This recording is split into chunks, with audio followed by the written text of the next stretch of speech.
What's up guys, welcome back to the channel. Today we're gonna talk about how to add chromatic notes in your legato lines easily and effectively without getting too much into jazz territory. So yeah, let's get straight into it.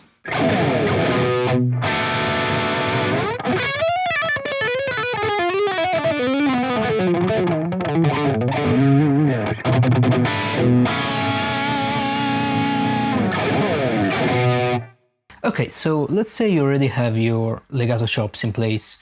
You know your modes and your basic music theory and stuff. So how do you add those juicy chromatic notes in your lines to make you sound more like a fusion guitar player, even though maybe you're not that keen on getting too much into jazz stuff? So we're going to look at a simple approach you can use to add chromatic passing notes in your legato lines. So the first step, this is the important part, is to find the target notes. And these are the notes that you can approach chromatically. So let's take the B-Dorian scale, for example. Any note from that scale could be considered a target note, basically. So let's take a common 3-note per string pattern. I'm sure you're familiar with this. So this is just the B-Dorian scale.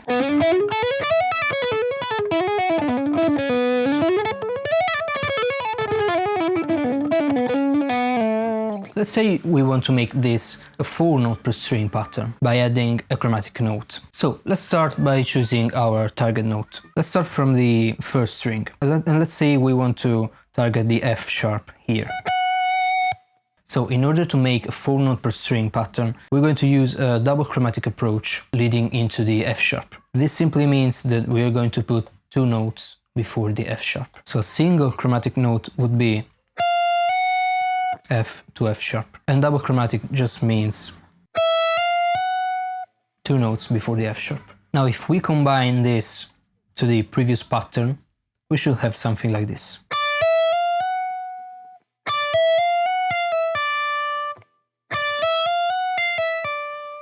So here we have our 4-note per string pattern. Easy, isn't it? Okay, let's repeat this concept for the other strings. So let's go to the B string here. Let's make a similar fingering and let's target the C sharp here as a target note. So again, double chromatic approach. And again, let's add this to the pattern. And here we have the 4-note per string pattern.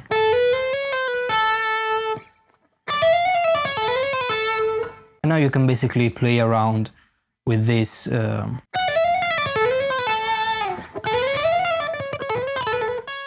Okay, let's go to the G string now. Same concept, we're gonna target the last note of the line, G sharp here.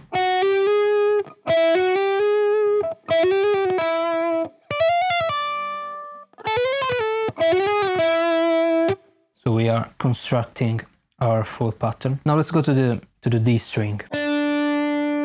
So here the fingering is a bit different. We're gonna target the D up here on the 12th fret.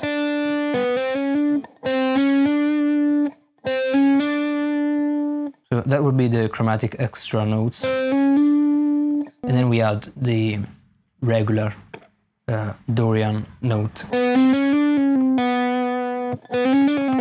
which is the B. And as you can see, by doing this way, it doesn't matter really much in which position of the neck you are playing. As long as you target a note from the scale, you end up with the right chromatic notes to add, basically. In fact, we could do the same thing, for example, in this other shape.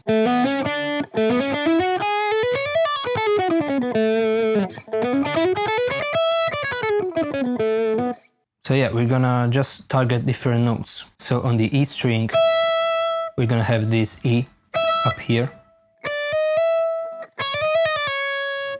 And then you just add the chromatic notes that you added to basically the modal scale pattern that you should be already familiar with. Same thing here on the B string.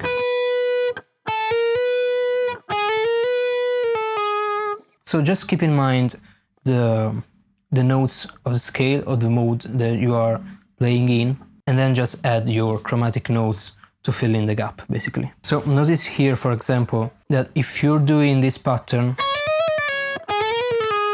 You might be tempted to do the same thing on the G string.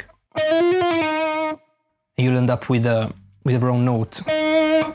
That's not from the scale. So don't think about the fingering and the pattern. Focus instead on the target note that you are choosing and keep the other notes, they remain notes from the scale. So yeah, don't focus too much on the fingering.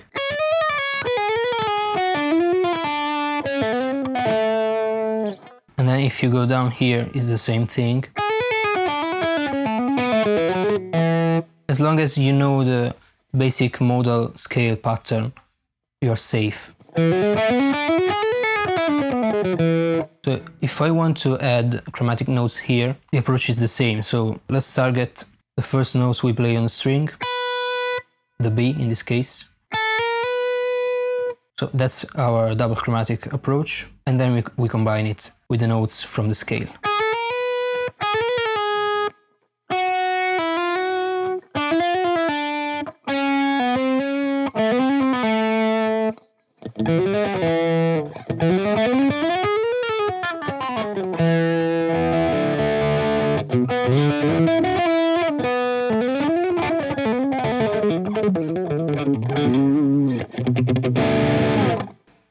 Of course, to do this properly, you have to know really well your modal scales all over the neck.